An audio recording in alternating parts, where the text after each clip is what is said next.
예수님께는 4명의 남동생이 있었습니다. 야고보, 요셉, 시몬, 그리고 유다. 또 여기에 그의 누이들이라는 표현으로 짐작해 볼 때 최소한 2명 이상의 여동생이 있었습니다. 나사렛 시골에서 뛰어놀던 시절 유다에게 이 예수 형님은 그냥 평범한 사람이었을 것 같습니다. 목수였던 아버지 요셉을 도와 일했고 동생들과 함께 놀았고 회당에서 성경을 배우는 평범한 맏형이었을 것입니다. 그러기에 30세에 형님이 집을 떠나 하나님의 아들이라고 처신하며 다닐 때 유다는 도무지 믿을 수가 없었습니다. 요한복음 7장 5절 이는 그 형제들까지도 예수를 믿지 아니함이러라. 유다는 예수님의 친동생이었기에 더더욱 믿을 수 없었습니다. 심지어 다른 형제들과 함께 예수님을 찾아가기도 했었는데요. 귀신 들린 게 아닐까? 라는 걱정으로 갔습니다. 우리도 예수님을 믿기 전에 시간들이 있었죠. 하지만 모든 것이 바뀌었습니다. 예수님의 십자가 죽음과 부활 그리고 오순절 성령 강림을 체험한 이후에 유다는 완전히 다른 사람이 되었습니다. 한때 믿지 않았던 형님을 이제는 예수 그리스도라고 고백하며 그분의 종이라고 자신을 소개합니다. 또한 야고보 형님과 함께 예루살렘 교회의 지도자가 되어서 순회 전도자로 활동했습니다. 기원 후 75년경 유다는 각처의 교회들을 순방하면서 심각한 상황을 목격했습니다. 영지주의라는 이단 사상이 교회 안으로 스며들어 성도들을 미혹하고 있었는데요. 이들은 영은 선하고 육은 악하다는 이원론을 바탕으로 어차피 악한 육체는 썩어 없어질 테니 아무렇게나 살아도 된다 라고 가르쳤습니다. 하나님의 은혜를 방탕의 도구로 삼는 위험한 사상이었죠. 그래서 유다는 편지를 쓰기로 결심을 합니다. 그가 전하는 마음과 간절한 호소가 바로 유다서에 담겨 있는 것입니다. 자, 오늘 2절 가지고 요 안에서 함께 말씀을 좀 나누도록 하겠습니다. 첫 번째, 계획된 평안에서 긴급한 전투로의 전환입니다. 유다의 마음은 간절했습니다. 우리가 일반으로 받은 구원에 대해 편지를 쓰고 싶었던 것입니다. 3절, 사랑하는 자들아 우리가 일반으로 받은 구원에 관하여 내가 너희에게 편지하려는 생각이 간절하던 차에 일반으로 받은 구원. 여기서 일반으로라는 말은 공통적으로 함께라는 뜻입니다. 한때 예수님을 믿지 않았던 자신도 처음부터 믿었던 사도들도 모든 그리스도인이 함께 받은 동일한 구원을 의미하는 것이죠. 공통분모를 말하는 겁니다. 이것이 유다에게는 특별한 의미였을 것입니다. 구원은 개인적인 체험이지만 동시에 객관적인 진리죠. 유다에게 개인적인 체험이 얼마나 많겠습니까? 얼마나 할 말이 많겠어요. 우리 형님인데. 유다 자신의 극적인 변화도 중요하지만 그보다 더 중요했던 것은 2000년 전 예수님께서 십자가에서 죽으시고 부활하신 역사적 사실에 근거한 객관적인 구원의 진리였습니다. 그래서 유다는 평안한 구원의 이야기를 나누려던 계획을 급히 바꿔야만 했습니다. 교회들을 순회하면서 목격한 상황이 그만큼 심각했기 때문인데요. 거짓 교사들이 교회 안으로 침투해 들어와 성도들의 신앙을 마구 흔들고 있었던 것이었습니다. 복음이 위험에 처해 있었고 성도들의 믿음이 공격받고 있었던 것입니다. 그래서 스토리텔링 성경의 표현처럼 성령께서는 하프를 내려놓고 전투나팔을 부르게 하셨습니다. 이런 표현이 나와요. 정말 그런 것 같아요. 악기를 내려놓고 칼을 들게 하셨습니다. 이런 거요. 불신앙에서 믿음으로 변화된 유다였기에 그는 믿음이 얼마나 소중한 것인지 누구보다도 잘 알고 있었습니다. 믿음이 위험에 처한 상황에서 가만히 있을 수가 없었던 것이죠.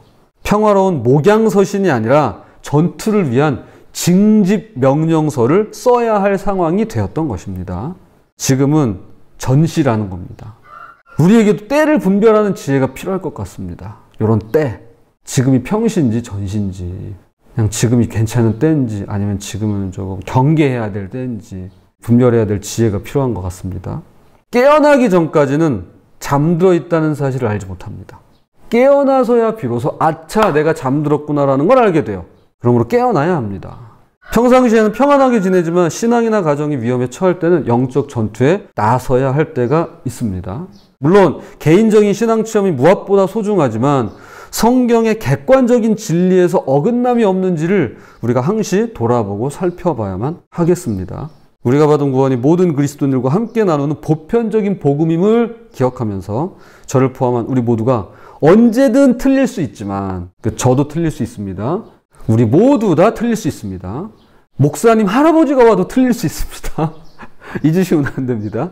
그러나 주님은 항상 옳음을 인정하고 수용하는 그분의 말씀에 열려있는 우리가 되었으면 좋겠습니다. 두 번째, 단번에 주신 믿음의 완전함입니다. 이어서 유다는 단번에 주신 믿음의 도를 강조합니다. 3절, 성도에게 단번에 주신 믿음의 도를 위하여 힘써 싸우라는 편지로 너희를 권하여야 할 필요를 느꼈노니. 자, 필요성을 갖고 있고요. 여기서 단번에 주신 믿음의 도에 대해서 편지를 썼다는 겁니다.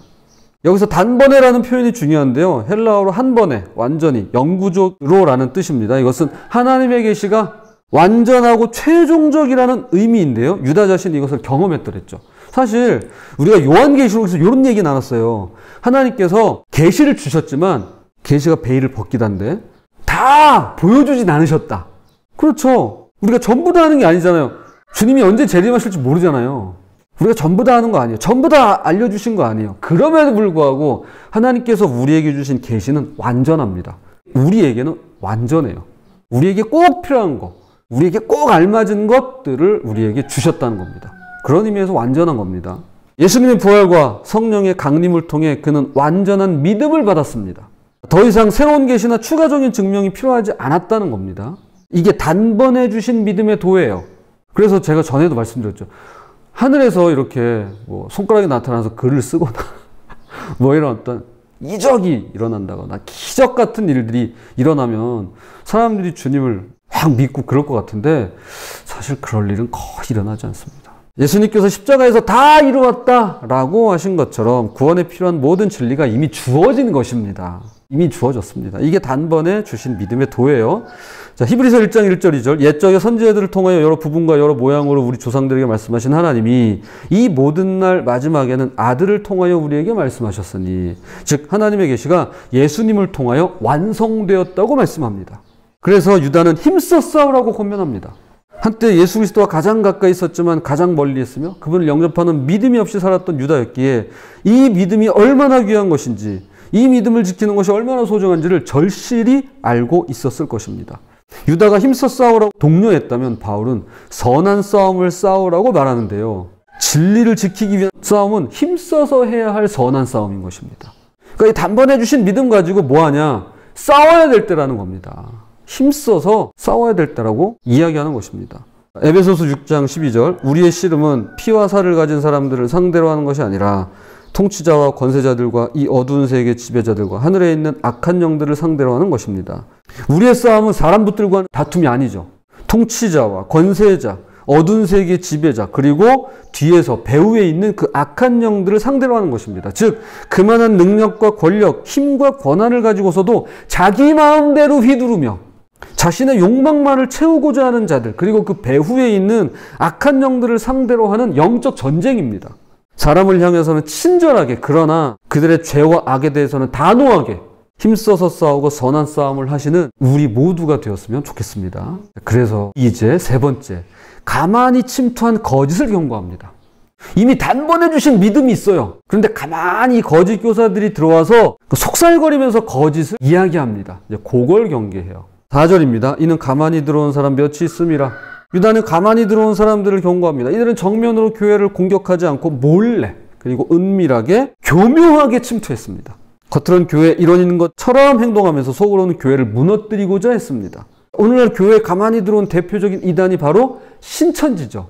그러나 이것이 어디 신천지만의 문제일까요? 교회 안에 진리를 왜곡하는 시도와 주장들이 없는지 우리가 주의하고 경계해야만 할 것입니다. 혹시 내가 그 진리에서 벗어나진 않았는지까지도 우리가 살펴보아야 하는 것입니다. 그게 오늘 말씀이 하고 있는 이야기예요.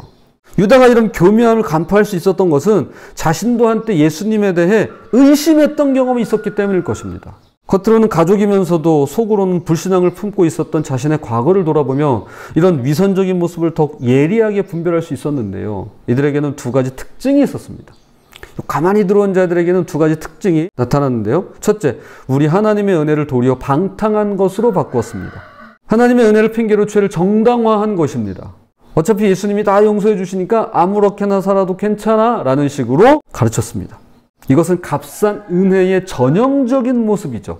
은혜는 값없이 주어지는 하나님의 선물이지만 값이 없다고 해서 공짜가 아니죠. 너무 비싸서 값이 없다라는 뜻입니다.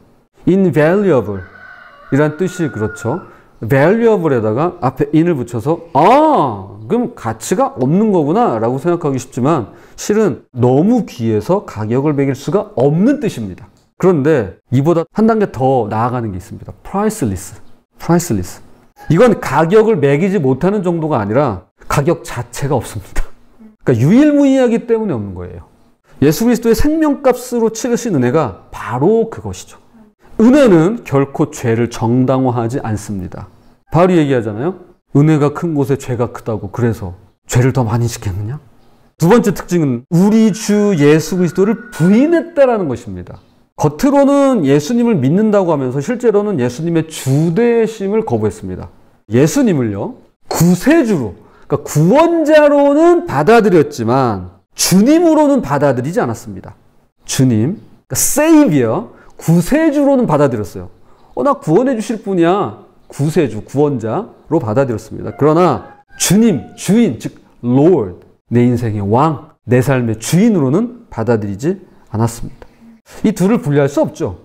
유다 자신이 한때 예수님을 형님으로만 알고 주님으로 인정하지 않았던 잘못을 범했기에 이런 태도의 위험성을 누구보다도 잘 알고 있었을 것입니다. 그렇죠. 형님인데 어떻게 주님이 돼요? 어떻게 내 삶의 주님이, 주인이 될 수 있었겠습니까? 그 과정이 굉장히 험난하고 힘들었겠죠. 오늘날에도 이와 비슷한 가르침들이 있습니다. 예수를 믿어 구원을 받고 천국에 가기를 바랍니다. 그러나 내 삶의 주인으로 모시는 건 한사코 거부할 때가 많습니다. 이거 정말 조심해야 됩니다. 이건 진짜 큰 문제라고 예수님께서 경고하셨어요. 마태복음 7장 21절 나더러 주여 주여 하는 자마다 다 천국에 들어갈 것이 아니요 다만 하늘에 계신 내 아버지의 뜻대로 행하는 자라야 들어가리라. 주여 주여 주님이라는 고백은 하는데 실제로는 삶의 주인이 아닌 거죠. 그래서 이들이 선지자 노릇도 하고요. 귀신을 쫓아내고요. 많은 권능을 행했다고 말씀합니다. 그러니까 대단한 사람들이에요. 그런데 실제로는 삶의 주인이 아니었던 거예요. 뭘 보고 아냐고요? 내 뜻대로 하잖아요. 내 뜻대로 하고 있잖아요. 하나님 아버지의 뜻대로 행하지 않는데 어떻게 예수님이 삶의 주인, 주님이 되실 수 있겠습니까? 내 뜻대로 하는 걸 보면 무슨 말을 해도 내가 내 삶의 주인임에 틀림없는 것이죠. 그러니 결과가 뻔하죠. 바라기는 교묘한 거짓을 분별하는 성령님의 지혜를 구하고 은혜를 귀히 여기며 예수님을 구주인 동시에 주님으로 온전히 받아들이는 우리가 되었으면 좋겠습니다. 말씀의 결론을 맺겠습니다. 유다는 평안한 편지를 쓰려다가 전투적인 편지로 바꾸었습니다. 불신앙에서 믿음으로, 형님에서 주님으로 인식이 바뀌는 극적인 변화를 통해 간절히 호소하고 있는 것입니다. 한때 믿지 않았던 유다가 이제는 믿음을 위해 싸우라고 외치는 것처럼 우리도 각자의 자리에서 선한 싸움을 싸워야만 하겠습니다. 하나님 아버지의 뜻과 진리를 추구하며 동시에 나는 언제든 틀릴 수 있으며 주님은 항상 옳다는 것을 겸손하게 인정하는 우리가 되었으면 좋겠습니다. 오늘날 이 시대의 전쟁을 하나로 정의 내려보라고 한다면 저는 이렇게 이해하고 싶어요. 진리전쟁. 부디 시대를 분별하는 영적 파수꾼이 되어서 선한 싸움을 힘써 싸우고 은혜를 값지게 여기며 예수 그리스도를 구주와 주로 온전히 믿고 따라가시는 저와 여러분이 되시기를 주님의 이름으로 부탁을 드립니다.